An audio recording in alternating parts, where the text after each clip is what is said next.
Welcome. आप देख रहे हैं YouTube channel one Mukesh Yadav और इस वीडियो के माध्यम से आप देखेंगे सामान्य अध्ययन प्रीवियस ईयर। और इस वीडियो के माध्यम से अगर आपको कुछ सीखने को मिलता है तो वीडियो लाइक, शेयर और चैनल को सब्सक्राइब जरूर करें। शहीद भगत सिंह सुखदेव राजगुरु को कब फांसी दी गई? तो इन्हें जो फांसी दी गई थी वह 23 मार्च 1931 को दी गई थी। सुखदेव, भगत सिंह और राजगुरु को इनको फांसी 23 मार्च 1931 को दी गई थी। और 1929 में हुआ था लाहौर अधिवेशन, और इस लाहौर अधिवेशन की अध्यक्षता नेहरू के द्वारा की गई थी। किसके द्वारा की गई थी? नेहरू के द्वारा। और इस अधिवेशन में पूर्ण स्वराज की मांग की गई थी। और 1930 में जो हुआ था यह असहयोग आंदोलन हुआ था। असहयोग आंदोलन हुआ था 1930 में। क्या हुआ था? असहयोग आंदोलन। और प्रथम गोलमेज सम्मेलन भी हुआ था। प्रथम गोलमेज सम्मेलन भी 1930 में ही हुआ था। अंग्रेजी शासनकाल के दौरान कौन से गवर्नर जनरल ने विलय नीति प्रस्तुत की थी? तो विलय नीति जो प्रस्तुत की गई थी वह लॉर्ड डलहौजी के द्वारा प्रस्तुत की गई थी। और लॉर्ड डलहौजी के द्वारा 1853 में रेल और तार सेवा की शुरुआत की गई थी। और इसके द्वारा 1854 में लोक सेवा विभाग और डाक विभाग की भी शुरुआत की गई थी। और जो वारेन हेस्टिंग्स था यह एक्ट 1773 के तहत बंगाल का पहला गवर्नर जनरल बना था। लॉर्ड हेस्टिंग्स 1773 एक्ट के तहत बंगाल का पहला गवर्नर जनरल बना था। और लॉर्ड विलियम बेंटिक जो था यह भारत का प्रथम गवर्नर जनरल बना था। और किस एक्ट के तहत बना था? तो 1833 के एक्ट के तहत बना था। और लॉर्ड कॉर्नवालिस को नागरिक सेवा का जनक कहा जाता है। और इसके द्वारा स्थायी बंदोबस्त को शुरू किया गया था। और स्थायी बंदोबस्त जो शुरू किया गया था वह 1793 में शुरू किया गया था लॉर्ड कॉर्नवालिस के द्वारा। किस आंदोलन के साथ महात्मा गांधी ने भारतीय राजनीति में पदार्पण किया? तो वह था चंपारण सत्याग्रह। और यह चंपारण सत्याग्रह कब हुआ था? तो यह 1917 में हुआ था। और चंपारण कहाँ है? चंपारण बिहार में है। असहयोग आंदोलन की जो शुरुआत हुई थी वह 1 अगस्त 1920 में हुई थी। असहयोग आंदोलन की शुरुआत कब हुई थी? 1 अगस्त 1920 को। और जो दांडी मार्च शुरू हुआ था यह 12 मार्च 1930 को शुरू हुआ था। और 6 अप्रैल 1930 को। और इसकी शुरुआत जो 12 मार्च से हुई थी वह साबरमती से की गई थी महात्मा गांधी के द्वारा। और दांडी में जाकर इन्होंने नमक कानून को 6 अप्रैल 1930 को तोड़ा था। और वहीं से सविनय अवज्ञा आंदोलन की शुरुआत की थी। फॉरेस्ट हिल्स नामक स्टेडियम किस खेल से संबंधित है? तो यह संबंधित है टेनिस से। फॉरेस्ट हिल्स टेनिस से संबंधित है। और डेविस कप होता है इसका भी संबंध टेनिस से ही है। और क्रिकेट से जो ट्रॉफियां संबंधित हैं ईरानी ट्रॉफी, सीके नायडू ट्रॉफी और रणजी ट्रॉफी, ये सारी ट्रॉफियां जो हैं यह क्रिकेट से संबंधित हैं। बिना उपग्रह वाले ग्रह हैं, तो जिन ग्रहों के उपग्रह नहीं है वह ग्रह हो जाएंगे बुध और शुक्र। इनका कोई भी उपग्रह नहीं है। और जो बुध ग्रह है यह सबसे छोटा ग्रह है। और जो बृहस्पति ग्रह है वह सबसे बड़ा ग्रह है। और जो शुक्र ग्रह है इसका घनत्व सर्वाधिक है। सर्वाधिक घनत्व वाला जो ग्रह है वह शुक्र है। और सबसे कम घनत्व किसका है? तो शनि का। सर्वाधिक जिसका घनत्व है वह शुक्र, सबसे कम घनत्व है शनि का। और लाल ग्रह किसे कहा जाता है? तो लाल ग्रह मंगल को कहा जाता है। और सर्वाधिक जो चमकीला ग्रह है उसे भी शुक्र को ही कहा जाता है। सादा गावा किस धर्म का पर्व है? सादा गावा जो पर्व है यह बौद्ध धर्म का पर्व है। और बौद्ध धर्म की जो स्थापना की गई थी वह महात्मा बुद्ध के द्वारा की गई थी। और महात्मा बुद्ध का जो जन्म हुआ था वह 563 ईसा पूर्व लुम्बिनी में हुआ था। महात्मा बुद्ध का जन्म 563 ईसा पूर्व लुम्बिनी में हुआ था। और जैन धर्म के जो संस्थापक थे वह ऋषभदेव थे। और जैन धर्म के जो 23वें तीर्थकर थे वह पार्श्वनाथ थे। लेकिन जो 24वें तीर्थकर और अंतिम तीर्थकर थे वह महावीर स्वामी थे। और महावीर स्वामी का जो जन्म हुआ था वह 540 ईसा पूर्व कुंडग्राम में हुआ था। कहाँ हुआ था? कुंडग्राम में। लूनी नदी किस में गिरती है? लूनी नदी जो गिरती है यह कच्छ के रण में गिरती है। और लूनी नदी का उद्गम कहाँ से होता है? तो लूनी नदी का जो उद्गम होता है वह नाग पहाड़ी अजमेर से होता है। लूनी नदी का उद्गम नाग पहाड़ी अजमेर से होता है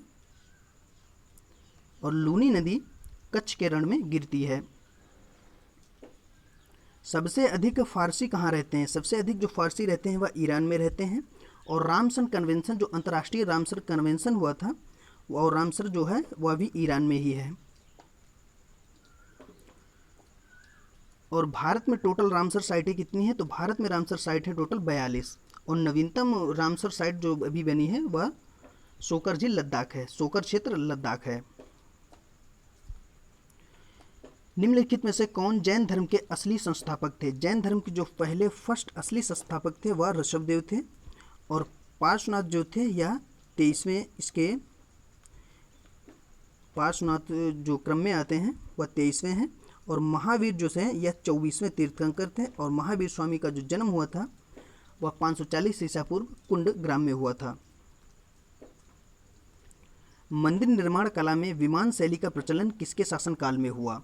तो विमान शैली का जो प्रचलन हुआ था वह चोलों के शासनकाल में हुआ था। और चोल वंश का जो संस्थापक था, चोल वंश का संस्थापक था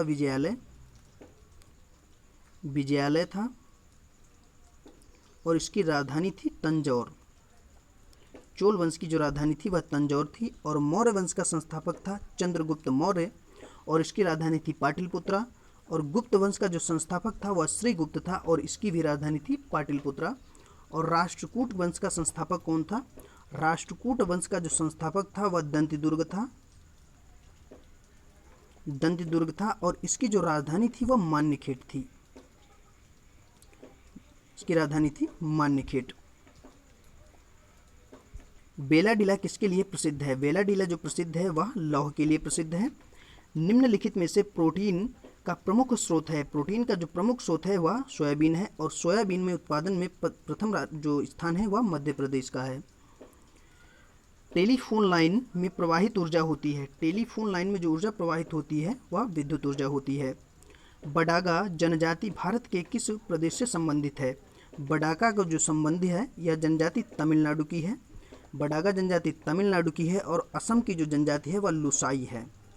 लुसाई जनजाति यह असम में पाई जाती है। और मध्य प्रदेश में जो है, मध्य प्रदेश में बंजारा पाई जाती है। बंजारा जनजाति कहाँ की है? मध्य प्रदेश की। नर्मदा बचाओ आंदोलन से कौन जुड़ा है? नर्मदा बचाओ आंदोलन से जुड़े हैं वह मेघा पाटकर हैं। और नर्मदा बचाओ आंदोलन की शुरुआत कब की गई थी? तो इसकी शुरुआत 1985 में हुई थी। और सुंदरलाल बहुगुणा के द्वारा जो आंदोलन चलाया गया था वह चिपको आंदोलन था। और चिपको आंदोलन की शुरुआत 1970 में इनके द्वारा की गई थी।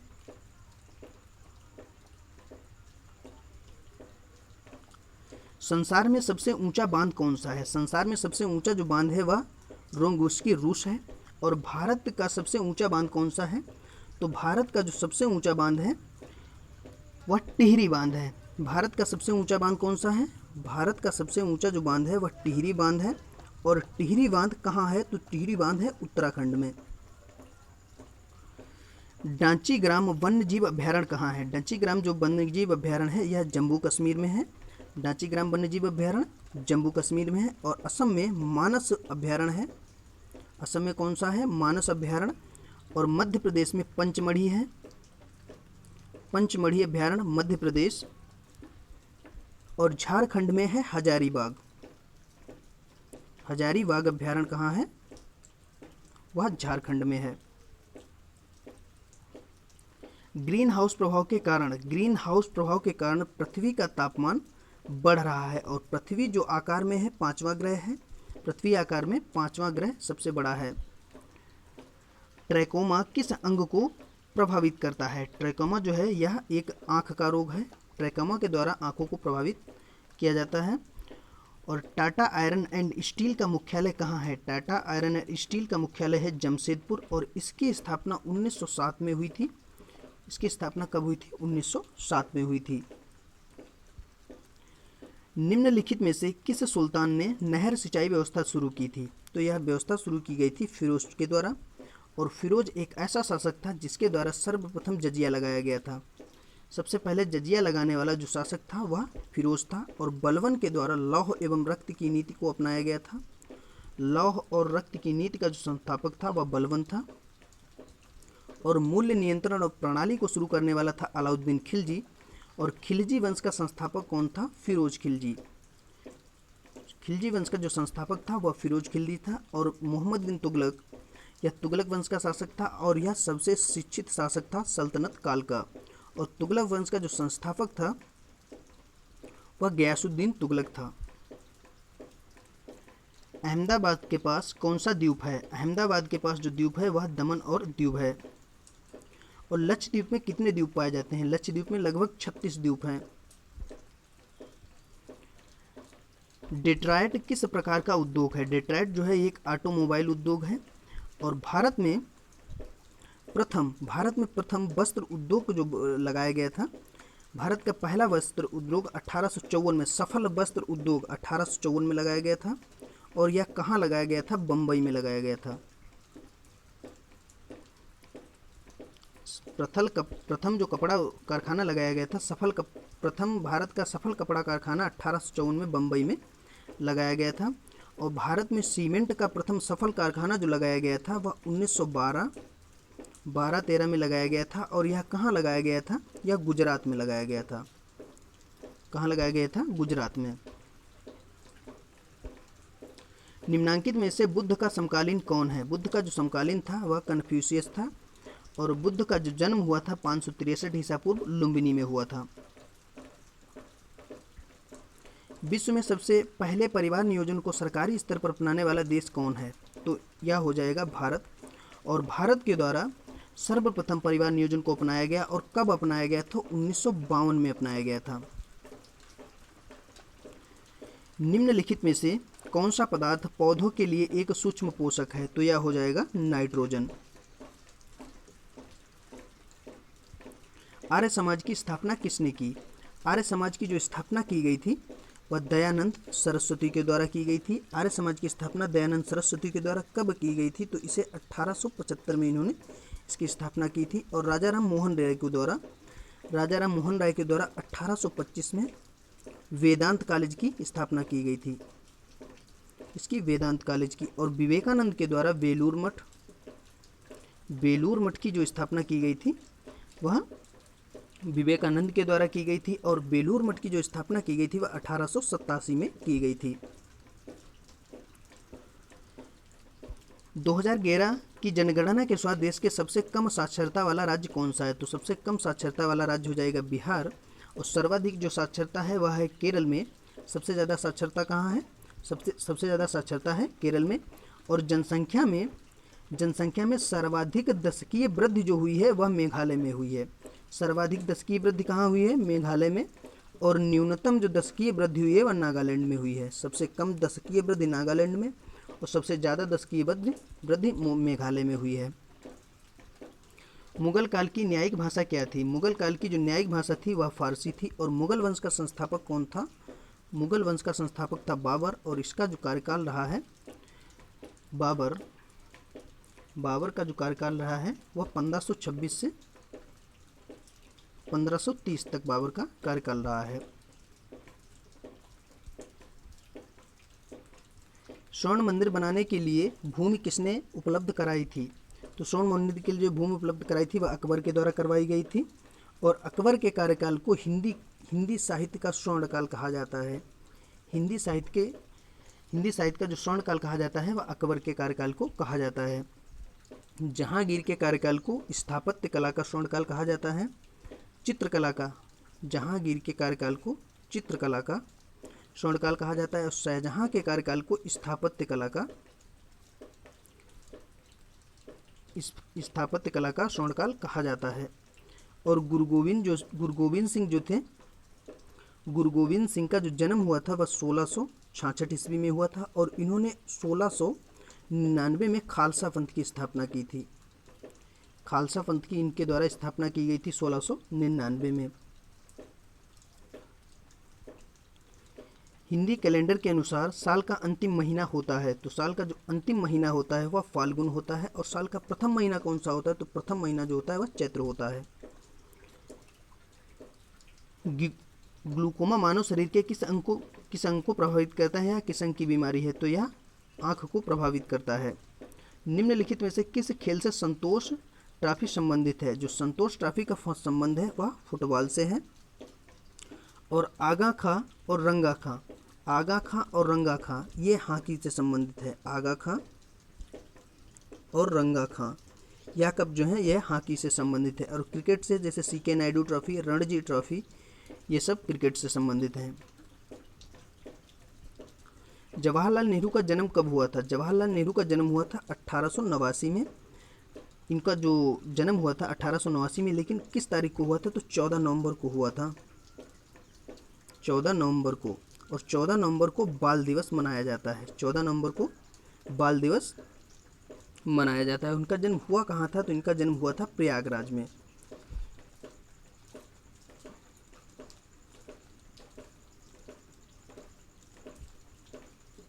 हीराकुंडा बांध किस नदी पर बनाया गया है? हीराकुंडा जो बांध बनाया गया है, हीराकुंडा बांध बनाया गया है महानदी पर।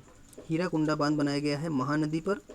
और जो गोदावरी नदी है इसका जो उद्गम होता है वह नासिक महाराष्ट्र से होता है, नासिक महाराष्ट्र से होता है गोदावरी का। और कृष्णा का जो उद्गम होता है, कृष्णा नदी का उद्गम महाबलेश्वर से होता है, महाबलेश्वर। कृष्णा का उद्गम महाबलेश्वर से होता है। और जो नर्मदा का नदी का उद्गम होता है वह अमरकंटक से होता है। नर्मदा नदी का उद्गम विंध्याचल पर्वत अमरकंटक से होता है, विंध्याचल पर्वत अमरकंटक से।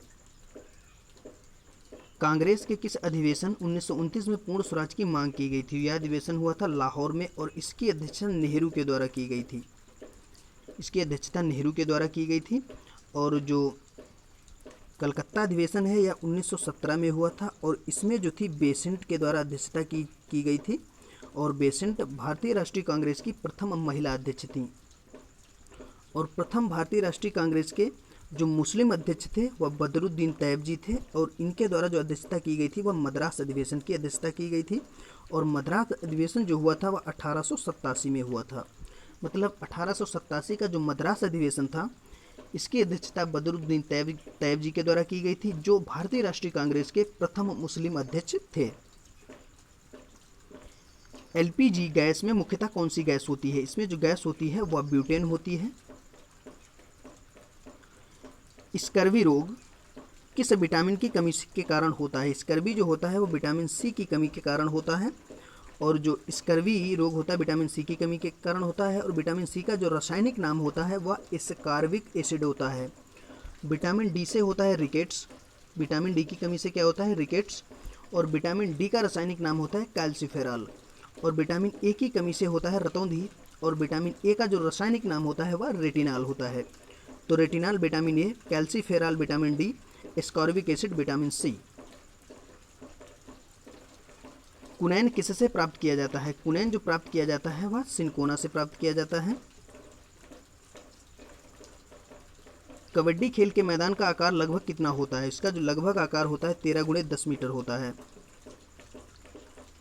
पद टी किस खेल से संबंधित है? पद टी का जो संबंध है वह गोल्फ से संबंधित है। पद टी का संबंध है गोल्फ से। और डूरंड कप जो संबंधित है इसका संबंध है फुटबॉल से, फुटबॉल से डूरंड कप। और जो टी कप है यह गोल्फ से संबंधित है।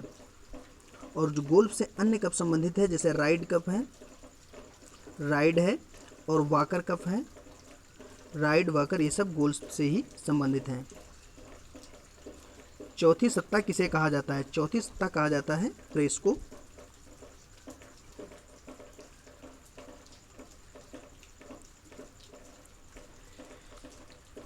वॉशिंग सोडा को क्या कहा जाता है? जो वॉशिंग सोडा होता है यह सोडियम कार्बोनेट होता है। वॉशिंग सोडा क्या होता है? Sodium carbonate. और सोडियम बाइकार्बोनेट जो होता है यह खाने का सोडा होता है। यह कौन सा सोडा होता है? खाने का सोडा। और सोडियम क्लोराइड या नमक होता है।